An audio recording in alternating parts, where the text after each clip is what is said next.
Hello everybody, I am Ben from Team Panic, and today we're going to be looking at how the Melty Brain, it doesn't work at all, fared at ARC's January meet.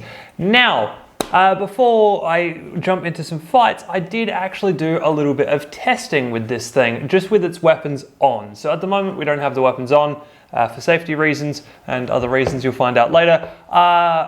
But I did a quick test of this thing, spinning it up with the weapons in but without the belts on, so I couldn't actually spin the whole weapon setup up. It was just a case of getting the Melty to go. Let's do a slow speed stuff, shall we? I mean, like the heading light doesn't work.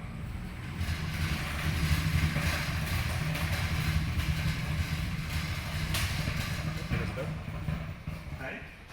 Oh no, that's tight. You lost the tyre.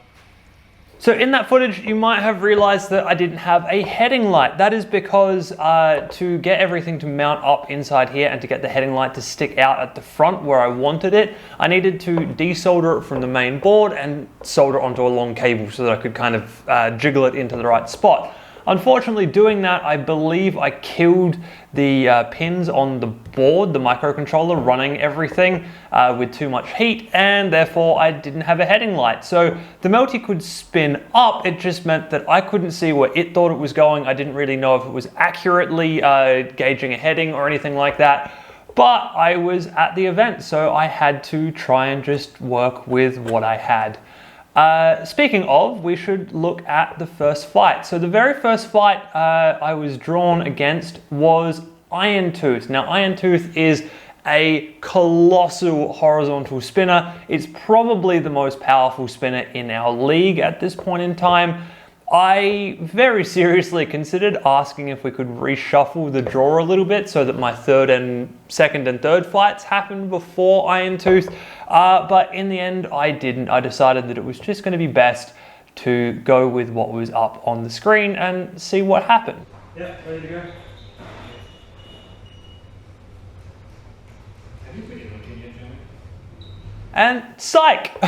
What happened is we got exceptionally lucky and Iron Tooth got very unlucky. When he put the robot into the arena, it did not talk to his receiver, like his receiver didn't talk to his transmitter, so he was unable to actually do the fight. He was given time and allowed to try and get it back into the arena. We did go back into the arena a second time, but that also didn't turn out correctly. He was then given more time to go away and do more things, but at that point we needed to get on and do more fights. So instead of fighting Iron Tooth, I ended up fighting Anti Dozer. Now Anti Dozer is a tank of a robot. It has a very solid aluminium front plate on it. It has what looks like 6-wheel drive, but is only in actual fact 2-wheel drive. And it's just all around quite a solid opponent. Now, it's still not a great matchup for the Melty, but it was going to be a lot better and a lot less damaging to me than Iron Tooth. 2, 1, go!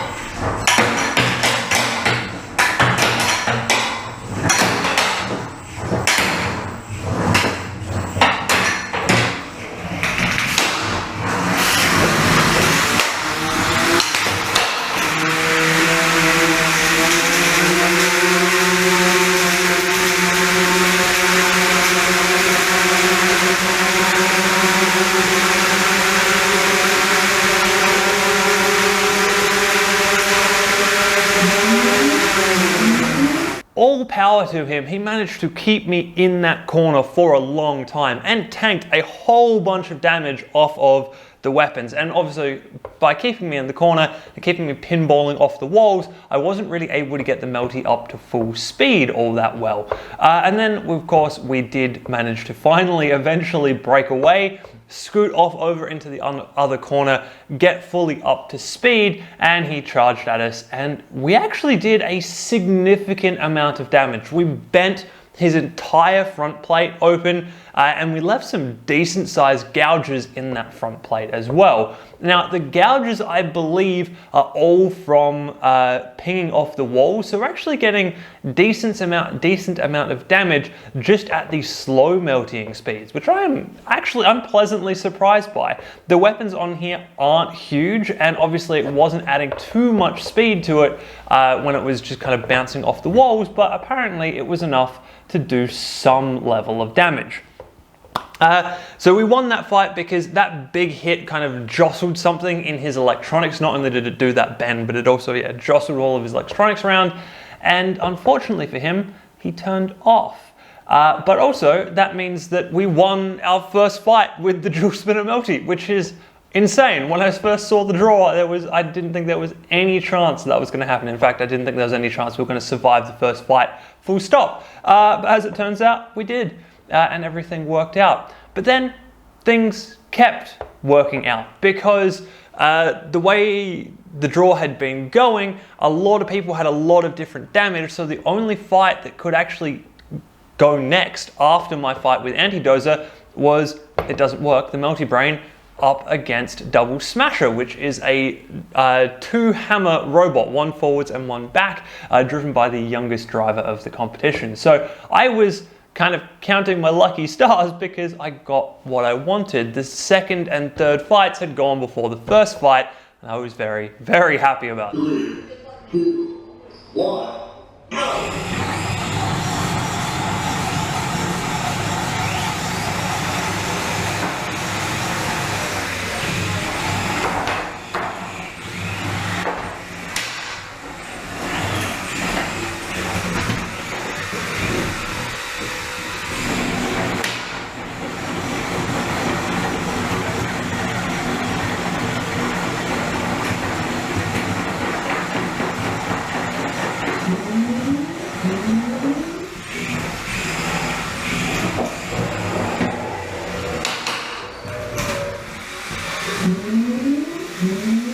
So we won, but I'm not happy about it. I knew after the Anti Dozer fight, I knew that translation wasn't a thing. For whatever reason, whatever the flaw is in my local arena, I can translate fine at home, but I cannot translate as soon as I put the melty into that arena. So I think at some point I'm going to have to build a facsimile of the arena so that I can test translation on that, because this silicon does not translate on that floor, which I think is like some kind of particle board and spray paint thing.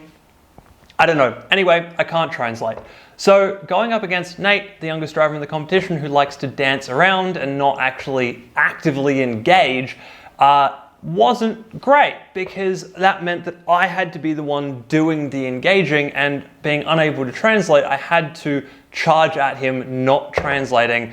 And I forgot to add code in so that in non-YOLO drive mode, I'm getting a percentage of the stick rather than the full stick. So this thing is very, very squirrely to drive now, right now, because it's full stick on YOLO drive. So you tap just a little bit to the left and the whole robot spins on the spot and like basically rockets to the left.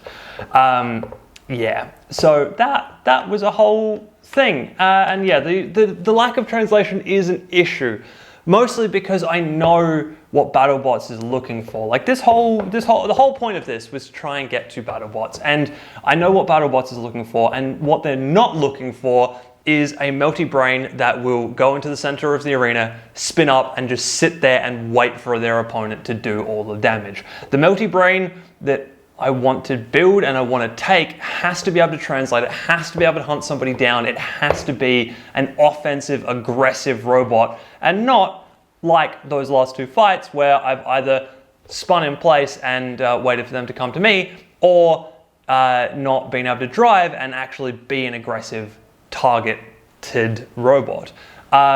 So this, while it's good that the melty's got 2 wins under its belt, it's causing me to lose a bit of faith in the melty brain idea, especially for a potential 2021 season. I have some backup ideas, but at this point, I don't think I have the melty working well enough that I can convince the selection committee at BattleBots that they actually want to break a long-standing tradition of not having melties and put in a dual spinner melty.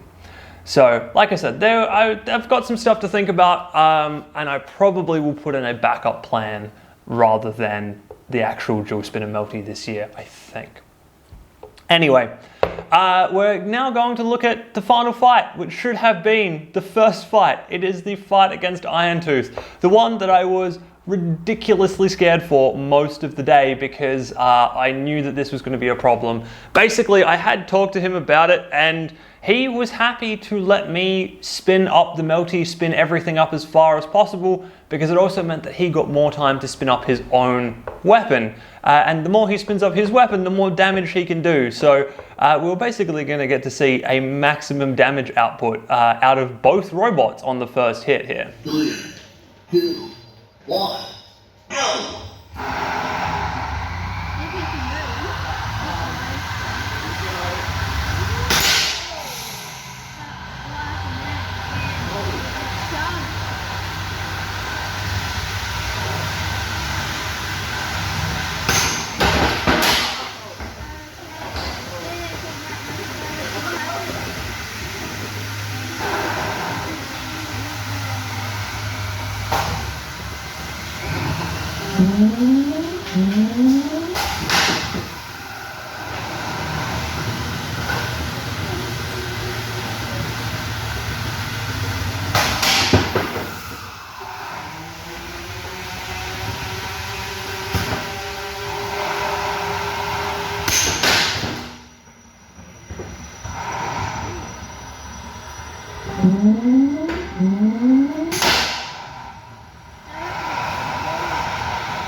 And maximum damage, we absolutely did see. That first hit actually shattered one of the bearing mounts for one of my weapons, I think the back weapon. Realistically, I should have seen that coming because it was only a PLA printed part. I had kind of assumed that that would be okay, but I did not expect a hit of quite that magnitude. And of course, doing that destroyed that whole weapon stack up. The weapon itself was still hanging in there, but the belt and everything was disconnected, and there was no way that that weapon was spinning back up. However, the second weapon, the other side weapon, was still indeed working, and I kept that up and running. So the second hit was, or the second kind of hits, because I'm going to just lump all of the little ones in together as the second hit, that all seemed to go fine, little nudges, little chips away, that all was alright. And then, yeah, the third hit, yeah, that was a big one. That broke my second weapon. It also almost threw him into the pit, which I was like, yes, come on. I was so close to winning a third fight with the Melty Brain, which would have been absolutely insane. And then the fourth hit, he got me right up on over towards the pit, and I was still in melty mode. So what had actually happened is one of the standoffs in under here had hooked over the edge of the pit. I was still in melty mode, but the melty was trying to pull out of the pit, like pull the skid out of the pit, but at an angle, so it wasn't going anywhere. I dropped out of melty mode, and in doing that, everything kind of stopped and it rolled into the pit, which, yeah, not what I wanted to have happen, but yeah, translating out of melty mode, the motors do some weird things because of how everything works, especially if you've still got your hand on the stick, which I absolutely did. Yeah, so that was a thing. The interesting part about all of this, though, is that this fight was insane, but two, there was massive amounts of damage to the weapons. Like, one side of the weapon just gone. Like, one piece of that shattered and the whole thing basically fell out in my hands as I pulled everything apart. The other side was pretty bad as well. I mean, I captured a little bit of footage of undoing the belt on that side.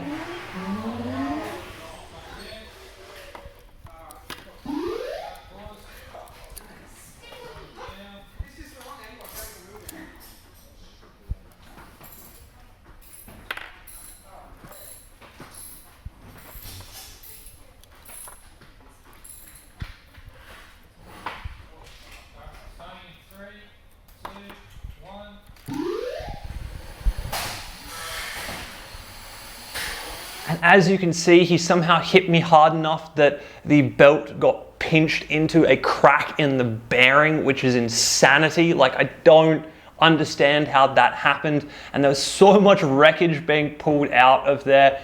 Obviously, the ABS parts in there that I was using to run everything, the timing pulleys, they were just a infill printed part. They weren't a solid print, so I probably should solid print these next time. And I did have the weight, actually. I was underweight with this thing, so I could put more weight into those setups and actually have them be a little bit stronger. But tons and tons of damage. Not only all of them as you've seen, but then there was also lots of chips out of the weapon. Like, there was a massive graze out of one, there was chips of weapon to weapon contact on others, and one of the weapons was straight up bent. It is Hardox. It's like 100 mil of Hardox, 5 mil thick, and it bent in one of those hits. That is insane. The amount of energy that is required to bend a Hardox blade like that is just, like, that's insane to me, the fact that that bent at all. Like, it should have been rock solid, and yet, clear as day, it is a bent item. I don't have that anymore. I gave that to Jamie Irontooth's driver as a souvenir because, of course I did, because that's an insane thing to have done to someone, or with someone, I guess, because I think it's the case that those weapon hits were so devastating because he was spinning one way and I was spinning the other way twice, essentially, once with the melty and once with the weapons. And yeah, things just got crazy in those exchanges, which, that's awesome. I mean, that's basically what I built this robot for, right? To dish out absolutely insane hits. And it seems to do that. They're 100-gram blades. They should not do as much damage or have, put as much energy into hits as they have done in this event. And yet, here we are. They absolutely did that. So I think this proves the concept of the horizontal spinner melty. I believe it does prove that I'm actually getting more energy out of the blades than I should be with two tiny little blades. I need to get a lot of stuff going to get it to work a lot better, and my next competition's not for 2 months. So there's a possibility they'll remake the entire chassis all over again and do something different. There's also a possibility that I'll just recut blades and we'll go again with this chassis and hope that we can actually make everything stand up a little bit better. Anyway, I hope you guys have enjoyed that one, and I will see you in the next video.